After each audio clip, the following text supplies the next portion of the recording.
Morning children, and welcome back in your civics class, and I hope that you all are fit and fine. बच्चों, मैं ये भी आशा करती हूँ कि आप वीडियो देख रहे होंगे, साथ साथ वीडियो देखने के साथ साथ आप अपनी पढ़ाई भी कर रहे होंगे और अपने नोट्स भी आप प्रिपेयर कर रहे होंगे। बच्चों, जैसा कि हम लोगों ने नागरिक शास्त्र से हमने चैप्टर शुरू किया था, लोकतंत्र क्या, लोकतंत्र क्यों, और हमने पिछले लेक्चर में जो है वो पार्ट जो है वो लेसन हमने जो है वो समाप्त कर चुके हैं, वो ख़त्म कर चुके हैं। तो वो पार्ट जो है वो लोकतंत्र क्या, लोकतंत्र क्यों, हम उस पार्ट को हम ख़त्म कर चुके हैं, हम पढ़ चुके हैं। तो अब हम आज के लेक्चर में जो है वो नया चैप्टर शुरू करेंगे, वो है आपका संविधान निर्माण। जैसा कि पिछले चैप्टर में पिछले पार्ट को हमने जो है वो हम उसको सारे पॉइंट, सारे शीर्षकों के बारे में हम पढ़ चुके हैं, और साथ ही साथ हमने आपको क्वेश्चन आंसर भी सेंड कर दिया था, भी भेज दिया था आपको। और मैं आशा करती हूँ कि आप क्वेश्चन आंसर जो है आप अपनी फेयर कॉपी में आपने लिख लिया होगा। बच्चों, जैसा कि अब हम आज का जो लेक्चर है आज हम शुरू करेंगे आपका, वो है नया चैप्टर, आपका दूसरा चैप्टर, जिसका नाम है संविधान निर्माण। लेकिन आगे बढ़ने से पहले हम थोड़ा सा संक्षेप में जान लेते हैं कि हमने पिछले लेक्चर में क्या पढ़ा था। बच्चों, हमने पिछले लेक्चर में जो है वो पार्ट समाप्त किया था, पार्ट लोकतंत्र क्या, लोकतंत्र, हमने उस पार्ट को समाप्त किया था। और हमने उसमें पढ़ा था कि लोकतंत्र क्या है, लोकतंत्र की परिभाषा क्या है, लोकतंत्र की सरल परिभाषा क्या है, लोकतंत्र की विशेषताएं क्या है, लोकतंत्र ही क्यों जरूरी है, और क्यों लोकतंत्र जो है आज के दौर में, वर्तमान युग में विश्व के बहुत सारे देश जो है वो लोकतांत्रिक प्रणाली को अपना रहे हैं, इस कारण के बारे में भी हमने डिस्कशन किया था, हमने चर्चा की थी। बच्चों, हमने लोकतंत्र के दो स्वरूपों के बारे में पढ़ा, एक प्रत्यक्ष लोकतंत्र, एक अप्रत्यक्ष लोकतंत्र, जिसको हम डायरेक्ट डेमोक्रेसी कहते हैं इंग्लिश में, और इनडायरेक्ट डेमोक्रेसी कहते हैं इंग्लिश में। बच्चों, हमने लोकतंत्र की विशेषताओं के साथ साथ हमने लोकतंत्र के गुण और दोष के बारे में पढ़ा, यानी उसके पक्ष में तर्क भी हमने डिस्कशन किए, चर्चा की, और हमने उसके विपक्ष में जो आलोचकों ने जो तर्क दिया था उसके बारे में भी हमने चर्चा की थी। साथ साथ हमने ये भी पढ़ा कि उसकी कुछ शर्तें भी थी, लोकतंत्र को सफल बनाने की कुछ शर्तें भी थी, उसके बारे में भी हमने डिस्कशन किया था।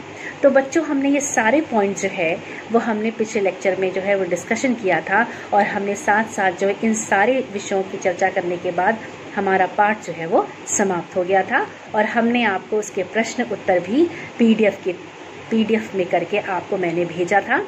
और मैं आशा करती हूँ कि आप लोग वो क्वेश्चन आंसर, वो प्रश्न उत्तर आपने अपने फेयर कॉपी में लिख लिया होगा। तो बच्चों, आज के लेक्चर में हम शुरू करते हैं अपना दूसरा पार्ट, जिसका नाम है संविधान निर्माण। संविधान निर्माण, कॉन्स्टिट्यूशनल डिजाइन्स, यानी संविधान निर्माण, यानी संविधान, जैसे संविधान के बारे में आप तो जानते ही होंगे कि व्हाट इज कॉन्स्टिट्यूशन, संविधान क्या है। अब संविधान कह सकते हैं कि आप जो है जिसको इंग्लिश में संविधान को हम कॉन्स्टिट्यूशन कहते हैं, हम इस अध्याय में उसकी संरचना के बारे में पढ़ेंगे, उसकी आवश्यकता के बारे में पढ़ेंगे, संविधान के मूल्यों पे भी हम विचार करेंगे, और भारतीय संविधान के निर्माण के बारे में पढ़ेंगे, उसके मूल्यों के बारे में पढ़ेंगे। और इसके भारतीय संविधान के मूल्यों और विचारों और उसकी संरचना, उसके निर्माण से पहले हम एक ऐसे देश के बारे में पढ़ेंगे, ऐसे देश के बारे में जानकारी कर लेंगे और पढ़ेंगे जिसने दुनिया के सामने, जिसने संसार के सामने एक आदर्श जो है वो स्थापित किया।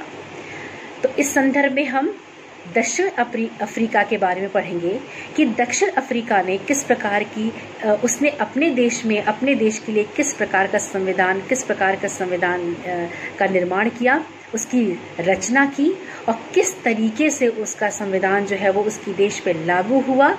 ये हम जो है आज के इस अध्याय में पढ़ेंगे। ये सारे पॉइंट्स हम इस अध्याय में डिस्कस करेंगे बच्चों। तो बच्चों, हम इस अध्याय में संविधान निर्माण के अध्याय में इन शीर्षकों के बारे में जो है वो हम चर्चा करेंगे। लेकिन इन शीर्षकों की चर्चा करने से पहले हम ये जान लेते हैं कि संविधान किसे कहते हैं। What do you mean by Constitution? संविधान क्या है और संविधान किसे कहते हैं?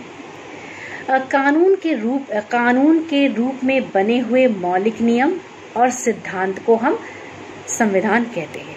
यानी कानून के रूप में बने हुए मौलिक नियम और सिद्धांत को हम संविधान कहते हैं। और किसी भी देश का संविधान उस देश की राजनीतिक व्यवस्था, न्याय व्यवस्था और नागरिक हितों की रक्षा करने का मूल माध्यम होता है। आई रिपीट इट, मैं फिर से एक बार आपको बताती हूँ कि किसी भी देश का संविधान उस देश की राजनीतिक व्यवस्था और न्याय व्यवस्था और नागरिक हितों की रक्षा करने का मूल्य माध्यम होता है। तो ये आपका जो है वो कॉन्स्टिट्यूशन है, संविधान है। अब हम आज जो है इस अध्याय में 2 शीर्षकों के बारे में हम चर्चा करेंगे। पहला आपका शीर्षक है दक्षिण अफ्रीका में लोकतांत्रिक संविधान की रचना। दूसरा शीर्षक है रंग भेद के खिलाफ संघर्ष। बच्चों, सबसे पहला शीर्षक जो हम पढ़ेंगे वो है आपका दक्षिण अफ्रीका में लोकतांत्रिक संविधान की रचना। यानी दक्षिण अफ्रीका में, यानी हम भारतीय संविधान के नियमों और उसके मूल्यों या उसकी जानकारी से पहले हम दक्षिण अफ्रीका के बारे में पढ़ेंगे और उसके संविधान के बारे में पढ़ेंगे कि किस तरह से दक्षिण अफ्रीका ने किस प्रकार का संविधान जो है वो अपने देश में बनाया और उस संविधान का और किस तरीके से वो संविधान बना और क्या संघर्ष दक्षिण अफ्रीका ने किया अपना संविधान पाने के लिए, अपना संविधान बनाने के लिए। हम दक्षिण अफ्रीका संविधान पहले पढ़ेंगे, उसके बाद भारतीय संविधान के बारे में हम उसके बारे में जानकारी लेंगे। तो बच्चों, आपको जैसे पता ही है कि दक्षिण अफ्रीका जो है एक कह सकते हैं अश्वेतों यानी ब्लैक पीपल जहाँ पर है आपका दक्षिण अफ्रीका। और 26 अप्रैल 1994 यानी 26 अप्रैल 1994 को दक्षिण अफ्रीका के लिए एक बहुत ही गोल्डन पीरियड था, एक बहुत ही स्वर्णिम दिन था, एक गोल्डन एरा था, एक स्वर्णिम दिन था, बहुत ही सुनहरा दिन था उनके लिए, क्योंकि इस तिथि को जो है नेल्सन मंडेला ने दक्षिण अफ्रीका के पहले राष्ट्रपति पद ग्रहण किया, यानी पहले राष्ट्रपति का पद ग्रहण किया। और इनके राष्ट्रपति पद ग्रहण करने के बाद 300 वर्ष तक चला आ रहा जो है श्वेत दमन और रंग भेद पूर्ण युग का अंत हो जाता है, उसकी समाप्ति हो जाती है। यानी 26 अप्रैल 1994 यानी 26 अप्रैल 1994, 26 अप्रैल 1994 में अफ्रीका का बहुत ही सुनहरा दिन था, बहुत स्वर्णिम दिन था, जब इस तिथि को नेल्सन मंडेला ने दक्षिण अफ्रीका के पहले राष्ट्रपति पद को ग्रहण करते हैं। और उनके पद ग्रहण करने के बाद ही दक्षिण अफ्रीका में चले आ रहे 300 वर्ष पुराना श्वेत दमनकारी यानी गोरे लोगों का दमनकारी युग और रंग भेद पूर्ण युग का जो है वो एरा का जो है एक युग जो है वो समाप्त हो जाता है। तो उनके ये जो है युग की उसकी समाप्ति हो जाती है। और भारत के संदर्भ में अगर हम जो भारत के संदर्भ में जो कथन प्रचलित है, यानी जो भारत में जब ब्रिटिशर्स अंग्रेज जब यूरोपियन कंपनी के साथ जब अंग्रेजी कंपनी आई थी, तो भारत के संदर्भ में भी एक कथन प्रचलित है कि देश पर एक है कि वो स्टेटमेंट, वो कथन इस प्रकार है कि व्यापार करने आए थे और देश पर शासन करने लगे। यानी व्यापारी बनकर व्यापार करने आए थे लेकिन देश पर वो शासन करने लगे। ये भारत के संदर्भ में ये कथन प्रचलित है। और शायद कहीं ना कहीं शायद नहीं कह सकते हैं, निसंदेह जो है अनडाउटली ये कथन जो है वो दक्षिण अफ्रीका के लिए भी कहीं ना कहीं सही साबित हो गई। और जैसे क्योंकि 17वीं और 18वीं यानी 17th और 18th सेंचुरी में जब यूरोपियन कंपनी व्यापार के बहाने दक्षिण अफ्रीका में आई, तो उसने क्या किया, अवसर पाकर दक्षिण अफ्रीका के लोगों पर वो शासन करने लगी। वो व्यापार के बहाने दक्षिण अफ्रीका में उसने एंट्री ली, वो उसने प्रवेश किया दक्षिण अफ्रीका में, और जो है वो वहाँ पे दक्षिण अफ्रीका के लोगों पर वो शासन करने लगी। यूरोपियन कंपनी जो व्यापार करने के बहाने दक्षिण अफ्रीका में आए और फिर उन्होंने दक्षिण अफ्रीका के लोगों पर वो शासन करने लगे, राज्य करने लगे। और फिर दक्षिण अफ्रीका में जो बहुसंख्यक श्वेत का मतलब है व्हाइट पीपल, अश्वेत का मतलब है ब्लैक पीपल, यानी जो दक्षिण अफ्रीका में जो बहुसंख्यक अश्वेतों की जो रंग भेद की, और ये जो मतलब जो अश्वेत यानी मेजॉरिटी में थे, यानी ब्लैक पीपल जो मेजॉरिटी में थे, बहुसंख्यक थे, वो जो दक्षिण अफ्रीका में जो बहुसंख्यक वर्ग था अश्वेत, वो रंग भेद नीति के शिकार बन गए। यानी उन पर रंग भेद नीति जो है वो अपनाई गई, किसके द्वारा? श्वेत यानी व्हाइट पीपल के द्वारा। यूरोपियन कंपनी जो व्यापार करने के बहाने आई थी, अब वो उन पे शासन करने लगी। अब वो जो वहाँ के बहुसंख्यक जो ब्लैक पीपल थे, जो अश्वेत लोग थे, वो उन पर जो है रंग भेद नीति अपनाई गई और वो इस नीति के शिकार बन गए। और यहाँ भी वही नीति अपनाई गई जो भारत में नीति अपनाई गई थी, फूट डालो और राज्य करो। लेकिन बस अंतर इतना था, अंतर इतना था कि भारत में सांप्रदाय के आधार पे फूट डाली गई, लेकिन दक्षिण अफ्रीका में जो है श्वेत और अश्वेत यानी ब्लैक और व्हाइट पीपल के बीच जो है वो रंग भेदपूर्ण व्यवहार किया गया, रंग भेदपूर्ण व्यवहार की नीति अपनाई गई, उसके आधार पे फूट डाला गया। और वहाँ पर भारत की तरह वहाँ पर भी जो है वो श्वेत यानी व्हाइट पीपल का शासन चलने लगा।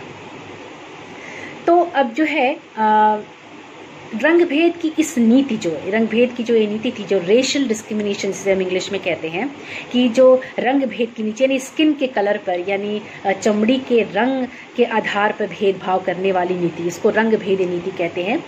जो कलर के आधार पर जो भेदभाव उसकी नीति थी, तो रंग भेद की इस शासन नीति में जो है वो ब्लैक पीपल पे बहुत अत्याचार होने लगे किए गए।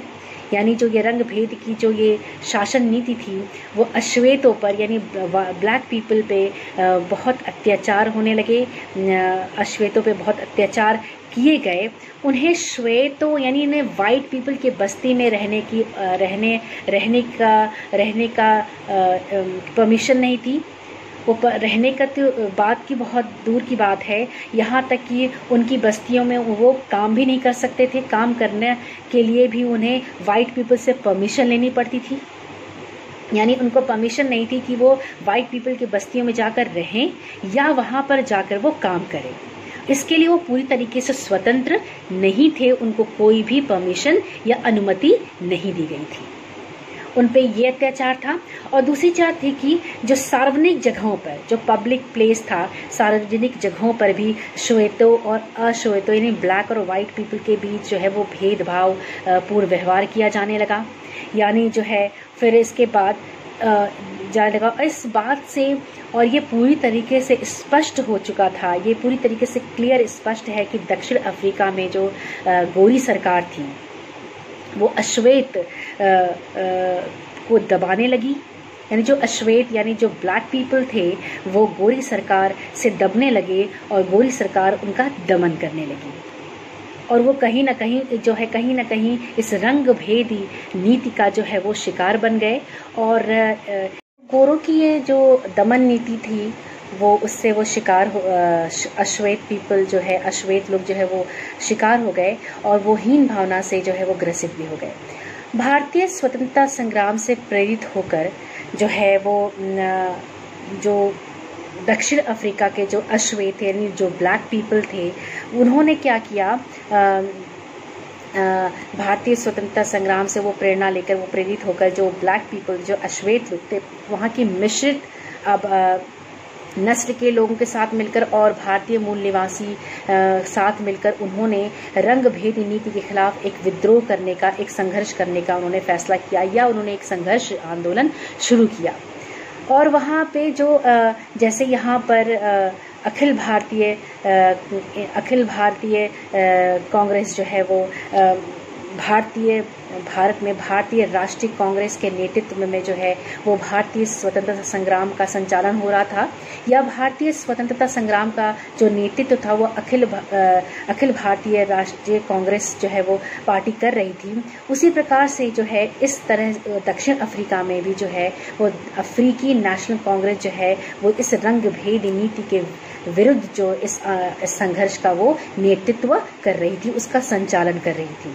और जिस प्रकार महात्मा गांधी जो है के नेतृत्व में ये स्वतंत्रता संग्राम, ये जन आंदोलन भारत में शुरू हो रहा था या शुरू हुआ था, उसी प्रकार नेल्सन मंडेला के गाइडेंस में, उनके नेतृत्व में अफ्रीका में जो है वो इस आंदोलन का, यानी इस रंग भेदी नीति के विरुद्ध जो है संघर्ष, जो आंदोलन शुरू हुआ, उसका संचालन जो है, उसका नेतृत्व जो है वो नेल्सन मंडेला के गाइडेंस या उसके नेतृत्व में शुरू हुआ। और इस संदर्भ में नेल्सन मंडेला ने एक बार कहा था, और उनका ये कथन था, और जो इस संघर्ष के प्रति, इस आंदोलन के प्रति उनकी जो कथन था, वो उन्होंने कहा था, इस कथन के अनुसार, नेल्सन मंडेला कथन के अनुसार उन्होंने ये कहा कि मैं गोरों के प्रभुत्व के विरोध में संघर्ष कर रहा हूँ, और मैंने ही अश्वेतों के प्रभुत्व का विरोध किया है, और मैंने एक ऐसे लोकतांत्रिक समाज की कामना की है जहां लोग आपस में मिलजुल कर रहें, जहां पर सबको एक समान अवसर जो है उपलब्ध हो, प्राप्त हो, और जो है, और मैं इसी आदर्श के लिए जीना चाहता हूं और इसी आदर्श को पाना चाहता हूं, और अगर ज़रूरत पड़ी तो इस आदर्श के लिए मैं अपनी जान भी दे सकता हूं। नेल्सन मंडेला ने जो है इस कथन मैं आपको एक बार फिर से बता देती हूँ कि नेल्सन मंडेला ने क्या कहा था इस संघर्ष के संदर्भ में, अपने इस आंदोलन के रंगभेदी के विरोध, जो आंदोलन शुरू था उसके विरोध में उन्होंने क्या कथन किया था, क्या कथन कहा था कि मैं गोरों की प्रभुता के विरुद्ध एक संघर्ष कर रहा हूँ, और मैं ही अश्वेतों के प्रभुत्व का विरोध किया है, और मैंने एक ऐसी समाज की कामना की है जिसमें सब एक साथ मिलजुल कर रहें और जिसमें सबको समान अवसर प्राप्त हो, और मैं इसी आदर्श के लिए जीना चाहता हूँ और इसी आदर्श को पाना चाहता हूँ, और ज़रूरत पड़ी तो मैं इस आदर्श के लिए अपनी जान भी दे सकता हूँ। नेल्सन मंडेला का ये जो कथन है वो अपने आप में एक स्पष्टीकरण देता है, एक क्लैरिफिकेशन देता है कि जो है दक्षिण अफ्रीका जो है वो अपनी स्वतंत्रता के लिए एक व्यापक आंदोलन, एक व्यापक संघर्ष चलाने के लिए तैयार था, और अपनी आज़ादी पाने के लिए, और एक रंग भेद नीति, जो एक स्किन के कलर पर, या जो है ये रंग भेदी यानी रेशियल डिस्क्रिमिनेशन के विरोध में, यानी रंग भेद नीति के विरोध में जो ये संघर्ष दक्षिण अफ्रीका ने शुरू किया था, वो नेल्सन मंडेला के इस कथन से जो है वो और मजबूत बन जाता है, और एक प्रेरणा उनको दक्षिण अफ्रीका के लोगों को मिल जाती है, वहाँ पे रह रहे बहुसंख्यक अश्वेत लोगों को एक प्रेरणा का स्रोत बन जाता है नेल्सन मंडेला का ये ऐतिहासिक कथन। और फिर बच्चों, ये जो ऐतिहासिक कथन था नेल्सन मंडेला का, इसने दक्षिण अफ्रीका में एक जन संघर्ष शुरू कर दिया, एक जन आंदोलन का बिगुल बजा दिया, एक जन आंदोलन का एक संचार कर दिया, एक ऐसी क्रांति वहाँ पर लेकर आया कि दक्षिण अफ्रीका जो है वो श्वेत वाइट पीपल थे, उनको मजबूर होना पड़ा दक्षिण अफ्रीका में अपनी प्रभुता समाप्त करने के लिए, और 1994 में जो है वो दक्षिण अफ्रीका जो है वो आज़ाद होता है, और 26 अप्रैल 1994 में नेल्सन मंडेला राष्ट्रपति पद को ग्रहण करते हैं। ये संघर्ष बहुत लंबा चला बच्चों, और ये जो आंदोलन था, ये जो जन आक्रोश था, ये जो है वहाँ की स्वाधीनता को लागू करने के लिए चलाया गया था। वहाँ लोगों ने अपने स्वराज्य का जो कॉन्सेप्ट, जो अवधारणा थी, लोगों ने जो है इस संघर्ष के, इस विरोध के जो है वो थ्रू, इसके विरोध के द्वारा जो है वो समझा। तो बच्चों, ये था आपका कि दक्षिण अफ्रीका की जो है संविधान की संरचना जो हो किस प्रकार हुई, वहाँ संविधान कैसे लागू हुआ 1994 में, और इतने बड़े लंबे संघर्ष के बाद। अब वो संघर्ष क्या था, जैसा कि हमने आपको बताया कि रंग भेद के खिलाफ संघर्ष था। तो हम ये चर्चा करेंगे कि रंग भेद के जो खिलाफ जो संघर्ष था वो एक किस तरह से अफ्रीका में शुरू हुआ, ये हमने अभी थोड़ा डिस्कशन किया, और क्यों शुरू हुआ ये भी हमने डिस्कशन किया। हम इसके बारे में थोड़ा और जानेंगे कि रंग भेद की जो ये संघर्ष था, जो जन आंदोलन था, वो साउथ अफ्रीका में जो है किस तरीके से लोगों को एक दूसरे से उसने कनेक्ट किया, एक दूसरे को एक साथ जोड़ा। बच्चों, जैसे कि दक्षिण अफ्रीका में जो रंग भेद की जो ये नीति थी, ये जो राजनीति थी, यूरोप के श्वेत यानी गोरे लोगों पे लागू की गई थी। और रंग भेद, नस्ली भेदभाव यानी रंग भेद जो था वो नस्ली भेदभाव पे आधारित एक ऐसी व्यवस्था का नाम है जो दक्षिण अफ्रीका में विशिष्ट यानी विशेष रूप से चलाई गई थी। और जैसा कि हमने बताया कि 17th और 18th सेंचुरी में जो यूरोप जब दक्षिण अफ्रीका में आया, व्यापार करने आया, तो उसने दक्षिण अफ्रीका को उसी तरह हथियारों और ज़ोर ज़बरदस्ती से जो है उसको गुलाम बनाया, और जैसे उसने भारत को बनाया था। और वहाँ पे जो है उसने अपनी सत्ता या प्रभुता जो है उसने जमा दी। लेकिन भारत से जो उलट की बात करें, भारत से ऑपोजिट बात करें, तो बहुत बड़ी संख्या में जो गोरे लोग थे वो दक्षिण अफ्रीका में जाकर बस गए, और वहाँ पे उन्होंने स्थानीय शासन को अपने हाथ में ले लिया, और रंग भेद नीति से जो है उनको जो है उन पे रंग भेद की जो राजनीति थी उनका शिकार जो है वो वहाँ के लोग, स्थानीय लोग बने। और वो स्किन के कलर पे यानी चमड़ी के आधार, रंग के कलर पे यानी रेशियल डिस्क्रिमिनेशन, रंग भेद के आधार पे जो है वो वहाँ पे उनके साथ जो है वो भेदभाव होने लगा था। बच्चों, तो दक्षिण अफ्रीका में जो लोग थे वो अश्वेत, जो बहुसंख्यक अश्वेत पीपल थे, वो चमड़ी के आधार पर, उनके कलर स्किन के आधार पे इस रंग भेद नीति ने उनको जो है वो बांट दिया। और जैसे कि हमने यद्यपि दक्षिण अफ्रीका में जो है वो स्थानीय लोगों का रंग जो है वो काला होता है, लेकिन परंतु आबादी में उनका हिस्सा जो है सिर्फ वो 3/4 ही है, और जिन्हें अश्वेत कहा जाता है, जिन्हें ब्लैक पीपल कहा जाता है, उनका हिस्सा सिर्फ 3/4 पॉपुलेशन में, आबादी में उनका जो हिस्सा है वो सिर्फ 3/4 है। और लेकिन जो स्थानीय लोग हैं उनका रंग जो है वो काला है, इसलिए उनको अश्वेत कहते हैं, यानी ब्लैक पीपल के नाम से वो जाने जाते हैं। अश्वेत और अश्वेतों के अतिरिक्त जो है वहाँ, मतलब ब्लैक पीपल और वाइट पीपल के अतिरिक्त जो है वहाँ मिश्रित नस्ल के लोग भी रहते हैं, जो भारतीय मूल निवासी भी है, जो भारत से लोग गए थे वो भी लोग वहाँ पर रहते थे। तो जो गोरे शासक और गोरे प्रशासन या गोरे शासक या गोरों के अतिरिक्त शेष जितने नस्ल के लोग थे, जितने जाति के लोग थे, जैसे अश्वेत, ब्लैक पीपल या मिश्रित नस्ल के लोग, उनके खिलाफ जो है वो बहुत ही ज़्यादा अपमानजनक उनको व्यवहार उनसे किया जाता था, या उनको मतदान देने का भी अधिकार नहीं था, और उन्हें किसी भी तरह का समान अवसर उन्हें प्रदान नहीं किया जाता था। उनसे जो है रंग भेद के आधार पर भेदभाव किया जाता था।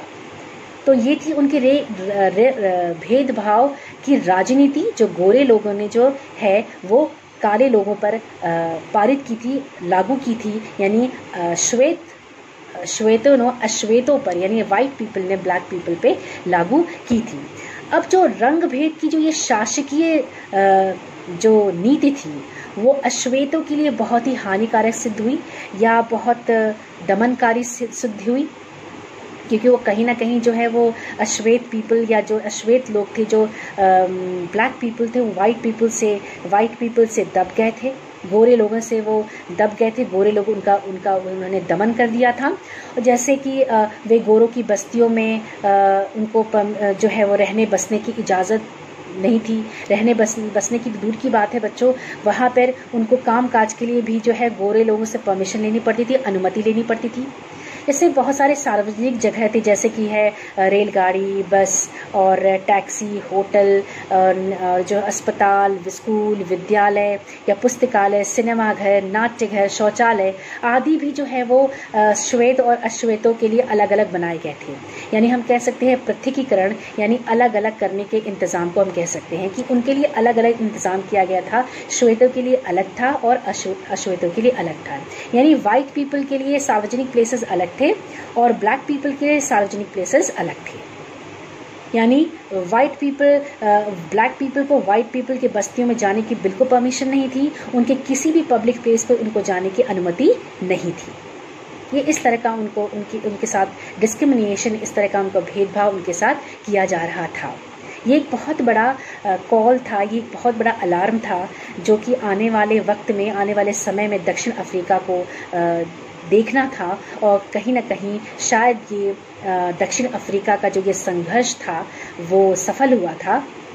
और बच्चों जो है आप कह सकते हैं कि इसके साथ ही जो है जो वाइट पीपल थे उनको किसी भी प्रकार का संगठन बनाने की इजाज़त नहीं थी। यानी वो संगठन भी, किसी तरह का ऑर्गेनाइजेशन, किसी भी तरह का संगठन भी वो नहीं बना सकते थे। किसी भी तरह का जो है वो सभा नहीं क्रिएट या फॉर्म कर सकते थे, उस सभा का निर्माण नहीं कर सकते थे। वो अपने लिए किसी भी प्रतिनिधि का चुनाव नहीं कर सकते थे, क्योंकि उनको मत देने का अधिकार नहीं था, उनको वोट देने का अधिकार नहीं था। और यहाँ तक कि उनके गिरजाघरों में भी जाने की उनको परमिशन नहीं थी। रिलीजियस प्लेसेस भी जो है वो वाइट पीपल के लिए अलग थे और ब्लैक पीपल को उनको परमिशन नहीं थी, अश्वेतों को परमिशन नहीं थी कि वो उनके गिरजाघरों में जाके वो पूजा कर सकें। यहाँ तक कि उनको इस तरह की अनुमति भी नहीं दी गई थी। इसके साथ साथ जो है उनके साथ जो है वो ऐसा व्यवहार किया जाता था कि जैसे वो कोई हीनता से ग्रसित लोग हों, या वो बहुत ज़्यादा उनको नीचा देखा जाता था, उनको तुच्छ जो है वो समझा जाता था, उनको जो है वो बहुत लो लेवल का उनको समझा जाता था। गोरे लोग जो है इस रंग भेद नीति के आधार पर, इस रंग भेद राजनीति के आधार पर, राजनीति के द्वारा जो है उन्होंने अश्वेतों का दमन किया, अश्वेतों का शोषण किया और अश्वेतों के अधिकारों का हनन किया। उनके अधिकारों का भी उन्होंने हनन किया और उनके अस्तित्व पे उन्होंने एक सवाल खड़ा कर दिया। उनके अस्तित्व को ही उन्होंने मिटाना चाहा इस रंग भेद नीति के द्वारा। शायद यही वजह थी बच्चों की जो नेल्सन मंडेला जो है उन्होंने एक संघर्ष का बिगुल बजाया। जिस तरीके से भारत में स्वतंत्रता संग्राम जो है स्वाधीनता का बिगुल बजा और बहुत सारा आंदोलन, जन संघर्ष शुरू हो गया था, बहुत सारे आंदोलन शुरू हो गए थे और महात्मा गांधी के नेतृत्व में बहुत सारे आंदोलन शुरू हुए।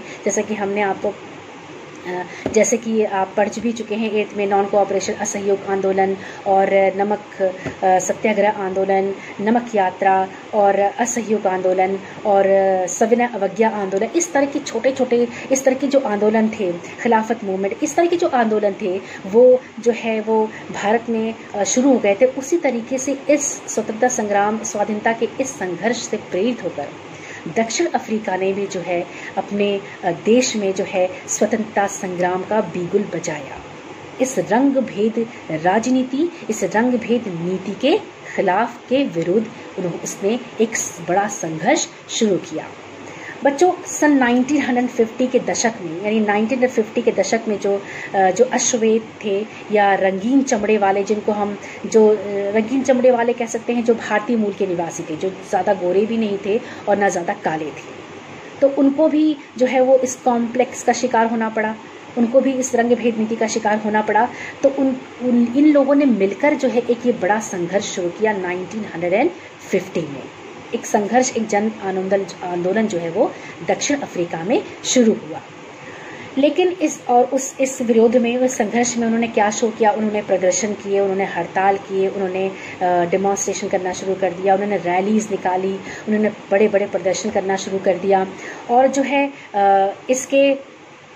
इस शासन प्रणाली का विरोध करने वाले जो संगठन थे वो अफ्रीकी नेशनल कांग्रेस के नेतृत्व में थे। यानी उसके झंडे तले जो है ये संघर्ष, ये जो प्रदर्शन था, ये जो रैलीज थी, जो ये हड़ताल था, ये जो संघर्ष था वो चल रहा था, वो लागू हो रहा था, वो आगे बढ़ रहा था। उसने अपना एक फॉर्म लिया, एक स्वरूप उसने लिया दक्षिण अफ्रीकी कांग्रेस के झंडे तले, यानी उसके पीछे जो है वो अफ्रीकी कांग्रेस का हाथ था। तो बच्चों जो है अब और ये भी था कि ये आंदोलन इतना प्रभावपूर्ण था, इतना इफ़ेक्टिव था, वहाँ का संघर्ष, दक्षिण अफ्रीका का संघर्ष रंगभेद नीति के खिलाफ, कि बहुत सारे अनेक समझदार और संवेदनशील गोरे लोग जो थे वो भी जो है वो इस आंदोलन में अफ्रीकी नेशनल कांग्रेस के साथ हो गए। और इस आंदोलन में उनकी भी बहुत बड़ी भूमिका थी, बहुत बड़ा योगदान रहा। और बच्चों जैसे अनेक देशों ने भी रंगभेद की इस नीति की निंदा की और जो है इस व्यवस्था के, जो इस सिस्टम के खिलाफ, इस व्यवस्था के विरुद्ध जो है, इस खिलाफ जो है उन्होंने आवाज़ उठाई।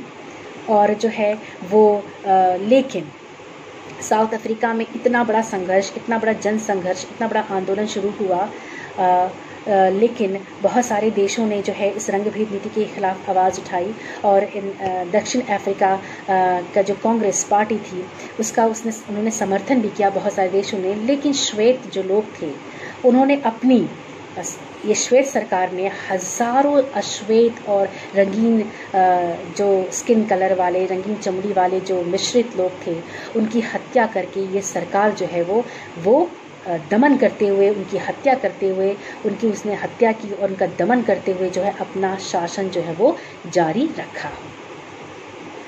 यद्यपि उन्होंने अपना शासन जारी रखा, या यद्यपि उन्होंने संघर्ष का बहुत सारे हज़ारों अश्वेत और बहुत सारे अश्वेत की हत्या गोरे लोगों ने की, श्वेत सरकार ने की, इस शासन ने की, लेकिन जो ये संघर्ष था वो बंद नहीं हुआ, ये आंदोलन जो है वो ख़त्म नहीं हुआ और ये चलता रहा। और नेल्सन मंडेला के नेतृत्व में भी इसने एक व्यापक आंदोलन ले लिया और पूरे दक्षिण अफ्रीका में एक क्रांति, एक लहर सी दौड़ गई। और जो है वो उसका रिजल्ट ये हुआ, हालांकि इस संघर्ष का जो परिणाम, एक दुखद परिणाम भी रहा कि नेल्सन मंडेला को 28 वर्ष की सख्त जो है वो कैद सुनाई गई। 28 वर्ष की जो है उन्होंने कैद में सज़ा उन्होंने काटी, कैद की सज़ा सुनाई गई। और तो ये एक दुखद परिणाम रहा। लेकिन चूँकि जैसे नेल्सन मंडेला ने कहा कि ज़रूरत पड़ने पे मैं अपनी जान भी दे सकता हूँ इस आदर्श की पूर्ति के लिए, जिस आदर्श की कामना उन्हें की थी, जैसे समाज की उन्होंने कामना की थी, जहाँ पे सब लोग बिना भेदभाव के मिलजुल कर एक साथ रहे और सबको समान अवसर प्राप्त हो। इस आदर्श की पूर्ति के लिए, इस आदर्श के प्रति उन्होंने जो त्याग दिखाया, उस त्याग का परिणाम यही हुआ कि उन्हें 28 साल की जो है वो सज़ा हो गई। और इस 28 साल की जो सज़ा थी, जो उनका जीवन उन्होंने त्याग दिया, 28 साल का जो लंबा जीवन उन्होंने जेल में बिताया, उसका परिणाम उन्हें पूरे दक्षिण अफ्रीका को एक सुखद परिणाम मिला। और वो था 1994 में 26 अप्रैल 1994 में नेल्सन मंडेला रिहा होते हैं और उन्हें जो है वो पहले दक्षिण अफ्रीका के राष्ट्रपति पद को ग्रहण करते हैं। तो बच्चों, ये है आपका दक्षिण अफ्रीका में जो है वो संविधान की रचना और रंग भेद के खिलाफ संघर्ष क्यों और कैसे हुआ और किस प्रकार दक्षिण अफ्रीका ने एक लंबा संघर्ष किया। बच्चों, आज हम यहीं बंद करते हैं और अगले लेक्चर में जो है हम अगला जो है वो शीर्षक उठाएंगे और उसके शीर्षक के बारे में पढ़ेंगे। तो आज हम यहीं पे बंद करते हैं, यहीं समाप्त करते हैं। तो बच्चों, अगले लेक्चर के लिए, और हम अगले लेक्चर में है जो दूसरा शीर्षक शुरू करेंगे, दूसरा जो है वो शीर्षक को पढ़ेंगे। So take care of yourself and your family. Good bye.